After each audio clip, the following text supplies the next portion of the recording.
Hello friend, welcome to goodwill concept classes. हमारे channel में जो भी नए हैं सब्सक्राइब कर दे ताकि पढ़ते वीडियो आप तक पहुंचे। आज पार्ट 2 प्रीवियस ईयर क्वेश्चन जून 2011 का, जो कि आपके सीटेट परीक्षा में पूछे गए हैं और आने वाले जो दिसंबर सीटेट हैं तो उसमें आपको बहुत ही ज़्यादा अच्छा साबित होगा अगर आप इसे कर लेते हैं। जितने भी प्रीवियस ईयर है तो आपका पक्का 100+ नंबर आप ला सकते हैं, 120 नंबर आप ला सकते हैं। इसका पार्ट 1 बना चुके हैं, इसका आज पार्ट 2 है।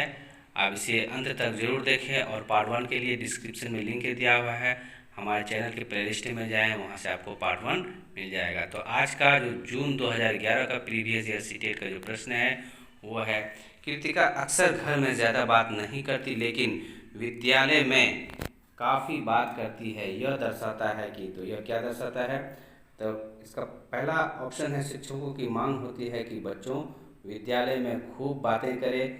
दूसरा है, कृतिका को अपना घर बिल्कुल पसंद नहीं है। तीसरा है, उसके विचारों को विद्यालय में मान्यता मिलती है। चौथा है, विद्यालय हर समय बच्चों को खूब बात करने का अवसर प्रदान करती है। तो अवसर प्रदान नहीं कर सकते विद्यार्थी का जो सही आंसर होगा दोस्तों वो है उसके विचारों को विद्यालय में मान्यता मिलती है, इसीलिए वो अक्सर अधिक बात करती है, अधिक प्रश्न करती है। आपको भी जहाँ मान्यता मिलेगी आप वहाँ अधिक खुल के बात करने का करेंगे। अगला प्रश्न है आज का, एक शिक्षक को अपने विद्यार्थी की क्षमताओं को समझने का प्रयास करना चाहिए। निम्न में से कौन सा क्षेत्र इस उद्देश्य के लिए संबंध है?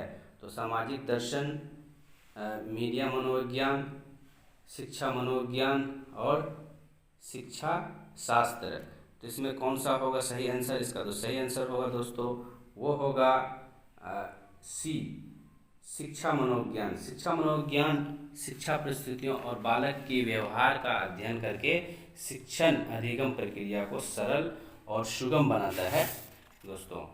उसके साथ ही प्रतिभावी बनाने का ज्ञान जो है वो शिक्षा मनोविज्ञान ही प्रदान करती है। इसमें शिक्षकों अपने विद्यार्थियों को क्षमताओं को समझने का प्रयास करता है तथा उसी अनुरूप उससे सुधार करने का भी प्रयास करता है।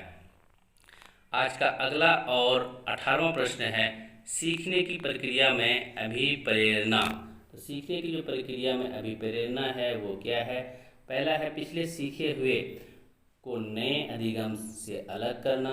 दूसरा है, शिक्षार्थियों को एक दिशा में सोचने के योग्य बनाती है।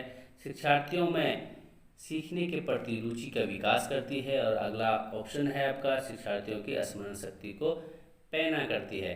तो इसका जो सही आंसर होगा वो होगा दोस्तों, जो 18 का सही आंसर होगा वो होगा सी, कि शिक्षार्थियों में सीखने की प्रति एक रुचि का विकास करती है। जहाँ भी ये विकास शब्द आए, रुचि का शब्द आए तो यहाँ पॉजिटिव टैग वर्ड है दोस्तों।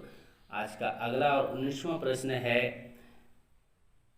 शिक्षा के क्षेत्र में पाठ्यक्रम शब्दावली डैश की ओर संकेत करती है। तो किस ओर संकेत करती है? पहला है, विद्यालय का संपूर्ण कार्यक्रम जिसमें विद्यार्थी प्रतिदिन अनुभव प्राप्त करते हैं। दूसरा है, मूल्यांकन प्रक्रिया। तीसरा है, कक्षा में प्रयुक्त की जाने वाली पाठ्य सामग्री। चौथा है, शिक्षण पद्धति एवं पढ़ाई जाने वाली विषय वस्तु। जो इसका सही आंसर होगा दोस्तों आप भी कमेंट में बता सकते हैं। इसका सही जो आंसर होगा वो होगा ए, विद्यालय का संपूर्ण कार्यक्रम जिसमें विद्यार्थी प्रतिदिन अनुभव प्राप्त कर सके। आज का अगला और 20वां प्रश्न है, निचली कक्षाओं में शिक्षण की खेल पद्धति मूल रूप से आधारित है।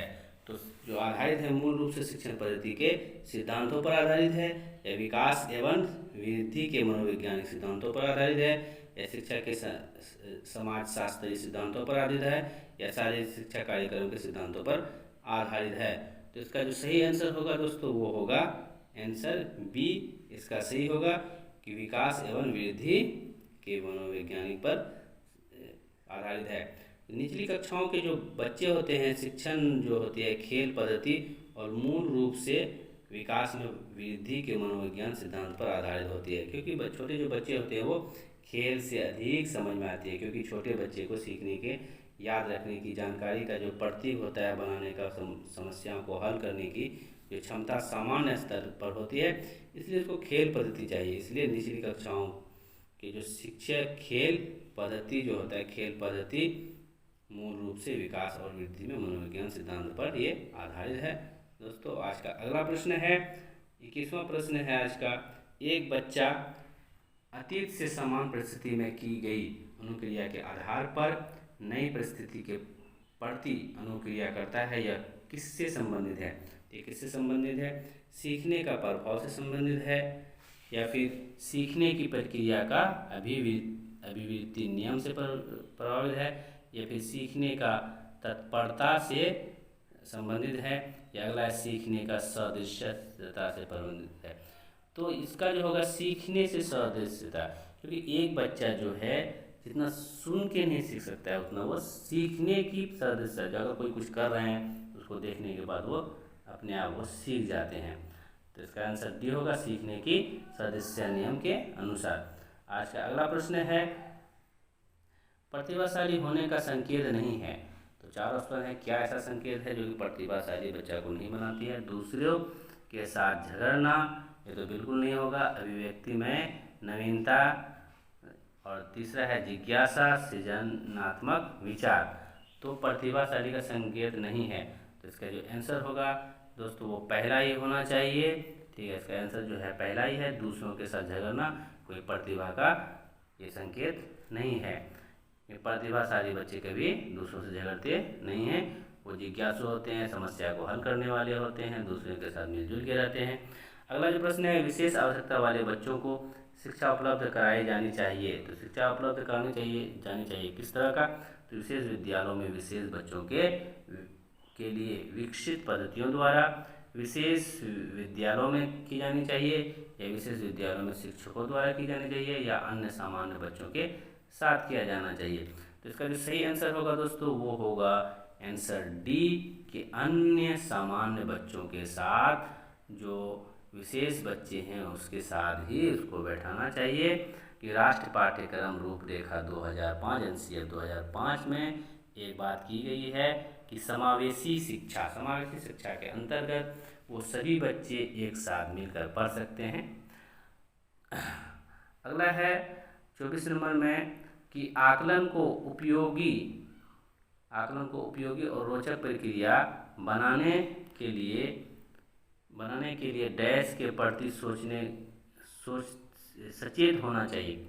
तो किसके प्रति सचेत होना चाहिए? पहला है विद्यार्थियों को बुद्धिमान या औसत शिक्षार्थी की उपाधि देना। दूसरा है शैक्षिक और सह-शैक्षिक क्षेत्रों में शिक्षार्थियों के सीखने के बारे में जानकारी प्राप्त करने के लिए विविध तरीकों का प्रयोग करना, अलग अलग तरीकों का प्रयोग करना। और इसका जो तीसरा है वह है प्रतिपुष्टि या फीडबैक देने के लिए तकनीकी भाषा का प्रयोग करना। तो तकनीकी भाषा का प्रयोग हम नहीं करेंगे। अलग अलग विद्यार्थियों में तुलना करना, जो विद्यार्थी होते हैं अलग अलग उसमें तुलना करना। तो इसका जो सही आंसर होगा दोस्तों वो है 24वां नंबर का जो आंसर होगा वो होगा बी, कि शैक्षणिक होते हैं, शैक्षिक और सह-शैक्षिक क्षेत्रों में विद्यार्थियों को सीखने के बारे में जानकारी प्राप्त करने के लिए विविध तरीकों का प्रयोग करना चाहिए। जब विविध हो जाएगा आप समझ जाएंगे पॉजिटिव टेक वर्ड है।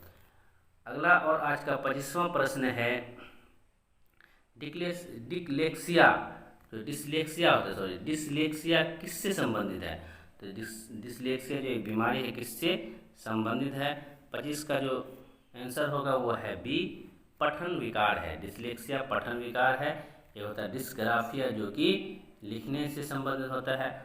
तो अगला प्रश्न है दोस्तों 26वां प्रश्न है आज का, कि बच्चों की सीखने की जो प्रक्रिया में माता पिता को डैश की भूमिका निभानी चाहिए।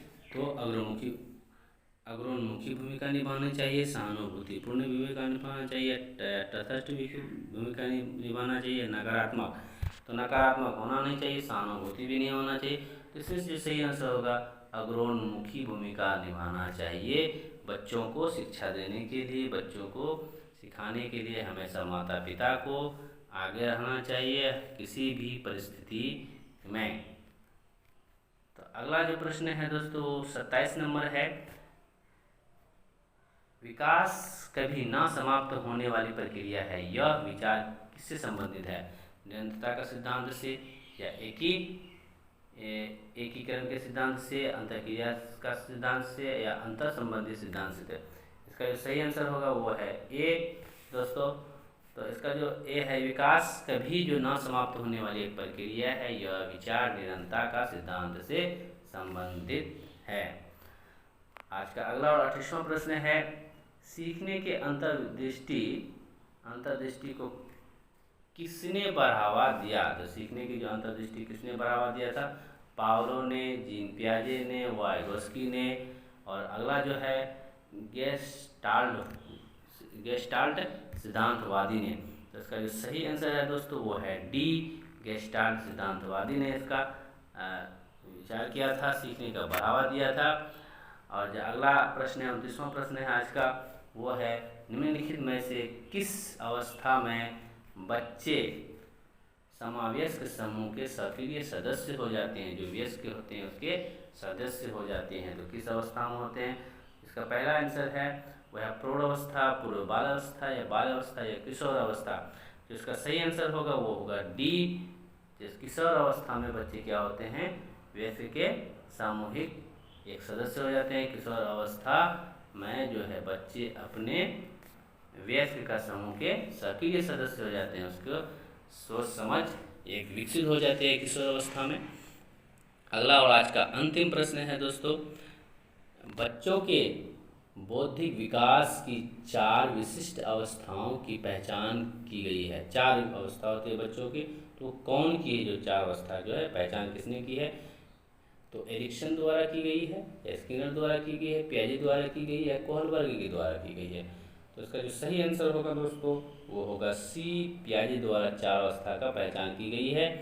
तो पहला है जो बच्चों के बौद्धिक विकास के 4 विशिष्ट अवस्थाओं की पहचान पियाजे द्वारा की गई है। जो पहला अवस्था है वह है दोस्तों 0 से 2 वर्ष है, जो कि संवेदी गामक अवस्था कहा जाता है। दूसरा जो है वह है दोस्तों पूर्व संक्रिया काल अवस्था, जो कि 2 से 7 वर्ष होती है। और तीसरा है मूर्त संक्रिया काल अवस्था, जो 7 से 12 वर्ष की होती है।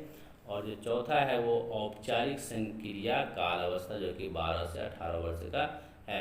दोस्तों अब तक जितने भी प्रीवियस ईयर हैं वो सारे आपको हमारे चैनल प्लेलिस्ट में मिलेंगे, आप ज़रूर देखें उसे। अगर आप प्रीवियस ईयर भी आप देख के जाते हैं तो 120 नंबर आपका कोई नहीं ले सकता, आप इतना तो ला ही सकते हैं।